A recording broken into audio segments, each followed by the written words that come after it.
Katika ishara ya ndoto kinabii, ukaota ndoto ukaona kwamba unakula chakula ndotoni, unakula chakula kusikokuwa kawaida. Ukaona unakula wali, unakula nyama, unakula mapilau, pengine unakula mamboga mboga, lakini ni kwa njia ya ndoto unaona unakula kweli kweli, yani unakula sana. Na ni ndotoni unajiuliza kwamba kwa nini huwa hii hali inanitokea kiroho, kuona kwamba nakula vyakula kusikokuwa kawaida. Sasa ndoto za kula vyakula zimekuwa zikiwasumbua watu wengi sana na zimekuwa zikileta matokeo mabaya katika maisha yao. Kitu cha kwanza, unapokuwa unakula chakula moja kwa moja unashiriki katika maagano ambayo sio sahihi katika maisha yako. Unapoota ndoto na kula chakula, kwa sababu kula chakula ndotoni, mwingine ndo anaota anakula chakula na watu wasiowajua katika mazingira yasiyokuwa ya kawaida. Mtu mwingine anaweza akaota ndoto anakula chakula mtoni, anakula chakula vichakani, polini.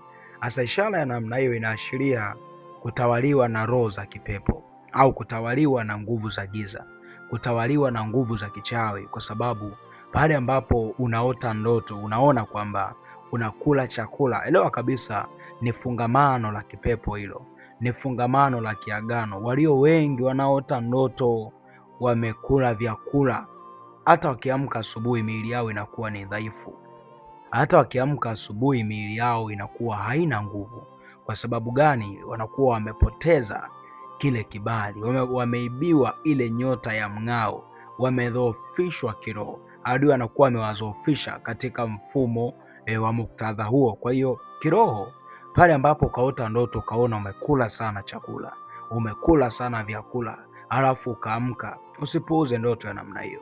Usichukulie ni ndoto ya kawaida, kwa sababu inaashiria wazi kwamba liko shambulizi la adui ambalo amelituma katika maisha yako, na unahitaji kusimama sana katika maombi, kwa sababu adui anakuwa amejiinua ili kukupinga, amejiinua ili kukunajisi, ili kukutia tunasema katika hali ya kunyang'anywa baraka. Kwa sababu pale ambapo unaota ndoto unakula chakula na yule ambaye unakula naye, manake pale unashiriki agano, unashiriki agano.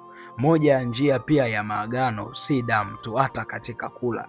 Unapokula unaingia katika agano. Sasa kuna watu leo walipoota ndoto, walipoona kwamba wanakula vyakula, mwingine akaingia katika agano la magonjwa kupitia hicho chakula, akaanza kujiona tumbo tu linajaa lenyewe, tumbo linajaa gesi, mara akaanza kuona hata mifumo yake ya uzazi imeharibika.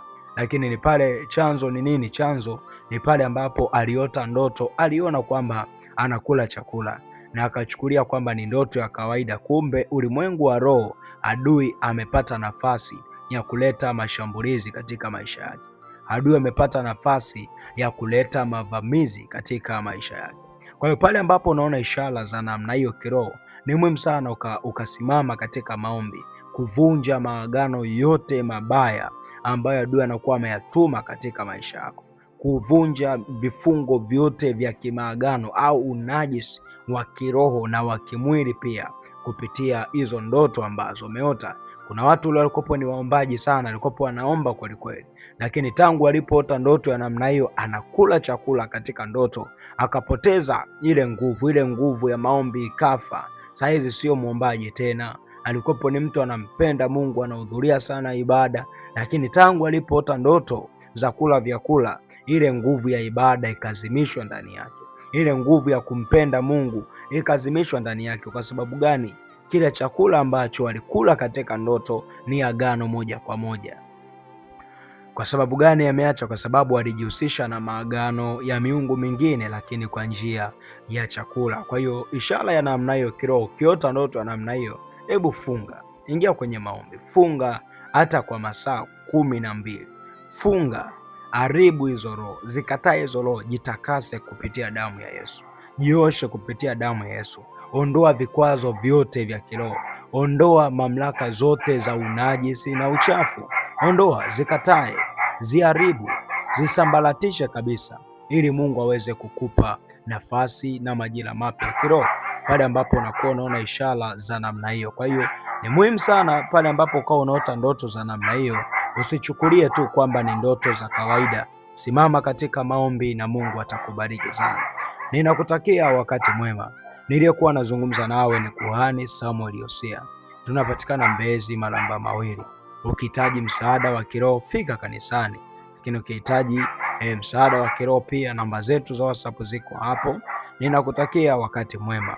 Shalom shalom, Maranatha. Asante sana.